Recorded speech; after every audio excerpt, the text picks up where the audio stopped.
Operation లేకుండా మోకాళ్లు మరియు నడుము నొప్పులకు అత్యాధునిక చికిత్స డాక్టర్ భావన హర్వాని గారి ఆధ్వర్యంలో ఆర్ఎఫ్ఏ మరియు ప్లాస్మా పద్ధతిలో చిన్న ఇంజెక్షన్ తో పరిష్కారం. Hospitals road number 12 Banjara hills. నిలువు దోపిడీలో సరికొత్త దారులు వెతుకుతోంది తెలంగాణ ఆర్టీసీ. మహాలక్ష్మి స్కీమ్ ద్వారా వస్తున్న నష్టాలను భర్తీ చేసుకునేందుకు ప్రయాణికుల నుంచి అందిన కాడికి దోచుకుంటోంది. పండుగ సమయాల్లో డబుల్ ఛార్జీలు వసూలు చేయటమే కాకుండా మిగిలిన సమయాల్లోనూ దోపిడీ కొనసాగిస్తోంది.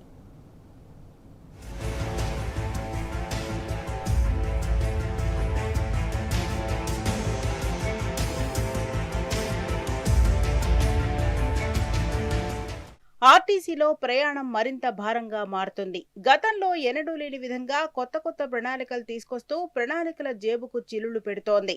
ఆర్టీసీ మహాలక్ష్మి స్కీమ్తో తీవ్ర నష్టాల్లో కొనసాగుతున్న ఆర్టీసీ ప్రస్తుతం ప్రయాణికుల నుంచి అందినంత దోచుకుంటోంది. ఇటీవల ఓ ప్రయాణికుడికి ఎదురైన అనుభవం ఇందుకు ఉదాహరణ. ఓ ప్రయాణికుడు హైదరాబాద్లోని కర్మన్ ఘాట్ నుంచి మన్నెగూడకు ప్రయాణం చేయాల్సి ఉంది. అయితే కర్మన్ ఘాట్ కంటే ముందు 2 స్టాపులకు, మన్నెగూడ తర్వాత 2 స్టాపులకు టికెట్ ఇచ్చింది కండక్టర్. అయితే తాను కర్మన్ ఘాట్ నుంచి మన్నెగూడ వరకే ప్రయాణం చేస్తారని, అలాంటప్పుడు అటు 2 స్టాపులు ఇటు 2 స్టాపులు ఎందుకు ఎక్కువ టికెట్ ఇచ్చారని ప్రశ్నించగా ఈ బస్సులో ఇంతే అని కండక్టర్ నిర్లక్ష్యంగా సమాధానమిచ్చారు. ఫలితంగా ప్రయాణికుడు కంగుతిన్నాడు. ఈ విషయాన్ని బస్ టికెట్ తో సహా సోషల్ మీడియాలో తన అసహనాన్ని వెళ్లగక్కాడు. ఇప్పుడు అది కాస్త సోషల్ మీడియాలో వైరల్ గా మారింది.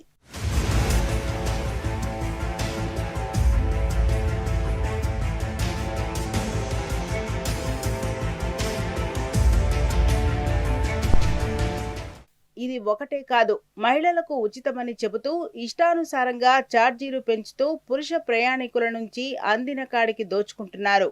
పండుగ సమయాల్లోనైతే ఈ పరిస్థితి చెప్పనక్కర్లేదు.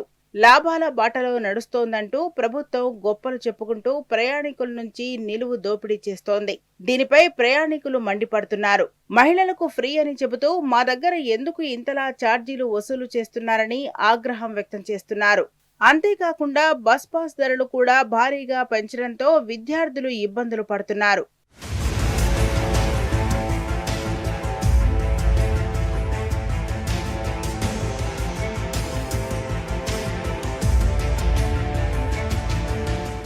ఏదేమైనా నగరంలో బస్సులు తగ్గించి డబ్బులొచ్చే బస్సులను నడుపుతూ ఆర్టీసీ కొత్త దందాకు తెరలేపింది. ప్రతిసారి ఛార్జీలు పెంచడం, ప్రయాణికుల నుంచి దోచుకోవడమే పనిగా పెట్టుకుంది.